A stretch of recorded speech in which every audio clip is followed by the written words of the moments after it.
আমি ক্লাস 4 পড়ি, আমার বাবা টিফিনের টাকা দিত। এই টিফিনের টাকা জমিয়ে একটা সাইকেল কিনতে কিনতে অনেকগুলো সাইকেল কিনে নিই।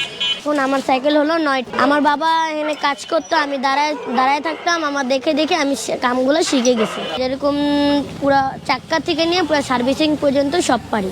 আমার তো 9টা সাইকেল, এখান থেকে ভাড়া দেওয়ার সময় আমার 500-600 টাকা আসে। আমি যে এখানে কাজ কাম করি, আমার মাইয়াটা আমার এখানে পাশাপাশি দাঁড়িয়ে দাঁড়িয়ে দেখো, আর দেখতে দেখতে আর আগ্রহী হিসেবে সে এই লাইনে আসলো। এখন সেই মোটামুটি ভালো হিসেবে কাজ পারে। আমি আমার দোকানে যদি ছেড়ে কোনো যাই, আমার মাইয়াটা আমার দোকানটা চালায় নিতে পারে। যে কোনো কাজ আসলে ওই কাজে উঠাতে পারে, কাজে ওর কোনো সমস্যা হয় না। আমার মেয়ে ওই অটো রিক্সা এবং সার্ভিসিং করতো, সেটা করার পরে টেস্টের জন্য যেত। সেটা চালাইতে চালাইতে এবং রিক্সা, ভ্যান, সাইকেল কিছু ইত্যাদি সবকিছু চালাইতে পারে। এমন কোনো কিছু বাদ নেই সে চালাইতে পারে না।